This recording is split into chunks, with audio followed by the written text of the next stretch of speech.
I will keep a level eye. Now that's an unusual expression, don't you think? Keep a level eye? What does it mean? Do you know what I think it means? When you promise to keep a level eye, you promise to do what you know is right even when it's hard. I used to think it meant only that you wouldn't cheat or lie or do impure sexual things. But then I found young people, I'm sorry to say, who could cheat and lie and look you straight in the eye, even while they were picking your pocket. So I learned that keeping a level eye doesn't mean much if you've already closed your heart against God's Spirit. There is a fascinating story in the Bible about a bothersome prophet, and what made him so bothersome was that he always kept a level eye. When Jehoshaphat lived in Jerusalem as king of the 2 tribes of Judah, and Ahab lived in Samaria as king of the 10 tribes of Israel, the 2 kings joined their armies in a war against Syria.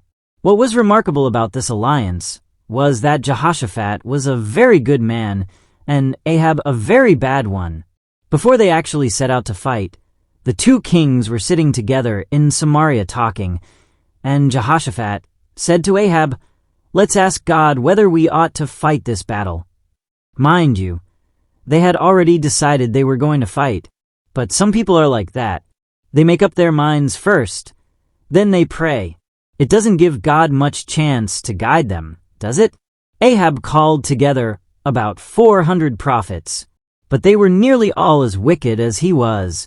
They knew what Ahab wanted them to say, so they told him, "Go up, for the Lord will give you the victory." Jehoshaphat didn't like the looks of those prophets. They certainly didn't look like the good, clean, God-fearing prophets in Jerusalem. So he said to Ahab, "Don't you have a prophet of the Lord, that we may ask him?" I'm sure King Ahab squirmed in his chair. "Yes," he snarled. "There is another man.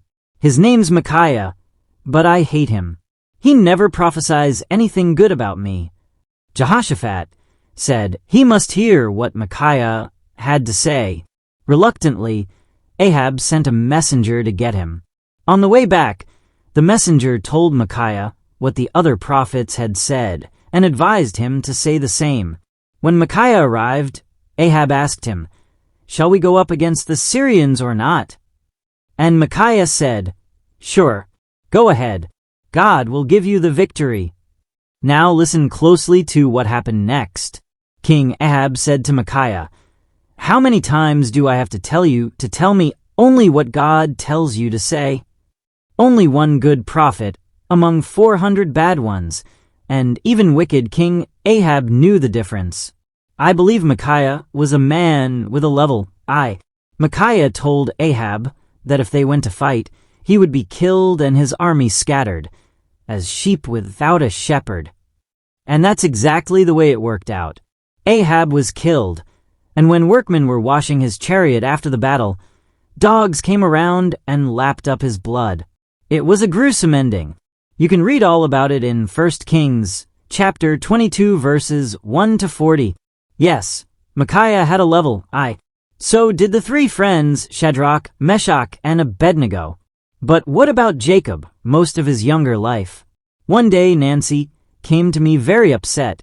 She said she had stolen something from one of her parents' friends, and she didn't know what she ought to do about it. I told her she didn't have to tell me who the people were or what she had stolen, but I did remind her of the text in the Bible in the book of James, chapter 5, verse 16, which says, "Confess your faults one to another." "Oh dear," she said, "I couldn't possibly do that."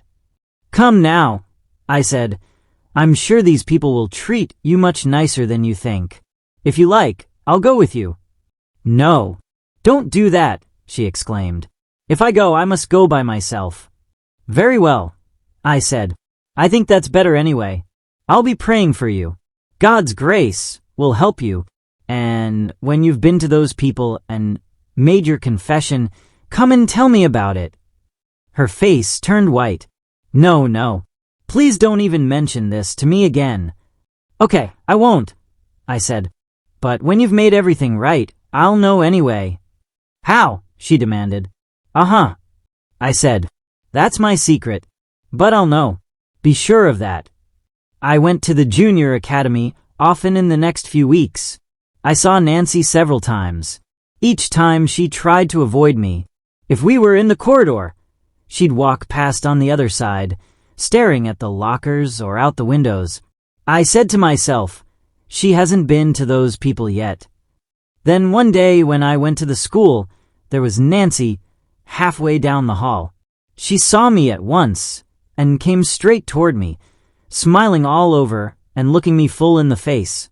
You've gone and made everything right with those people, haven't you, Nancy? I said. Sure have, she said. But how did you know? How did I know? Do I have to tell you? It may be hard to keep a level eye all the time, but it certainly is the best way to live. And by God's grace, you can always. And Laban? And Ananias and Sapphira? Do you think they kept a level eye? Thank you so much for watching. I hope this video was very useful to you. And once again, if you have any comment or question, just feel free to type it in the comment section. And don't forget to like, share, and subscribe. I wish you all the best.